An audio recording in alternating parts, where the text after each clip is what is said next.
ভাইয়া চল কোথায়? আমাদের ভাই বোনদের হত্যার বিচার চাইতে। পাগল নাকি তুই? আজকে মুখ খুলবি, কালকে জেলে যাবি। জানতে ভাইয়া আমি বলছি না যা। পানি লাগবে আমার, পানি পানি ভাই পানি।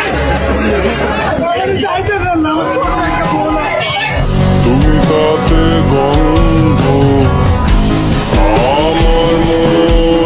হ, আমরা কিছুই করতে পারি না। আজকে যদি আপনার বোন হতো, থাকতে পারতেন? এই জায়গায় আমরা কি করব? ওরা তো আমাদের জন্যই প্রাণ দিতেছে। হাল ছেড়ে দিলেই শেষ, ঘুরে দাঁড়ালেই বাংলাদেশ। তোমায় চাই আমি। চল কোথায়? আমাদের ভাইদের হত্যার বিচার চাইতে। আমরা কোনো সরকারের বিপক্ষে না, আমরা কোনো দলেরও বিপক্ষে না। আমরা চাই আমাদের অধিকার আর আমাদের ভাইদের গণহত্যার বিচার।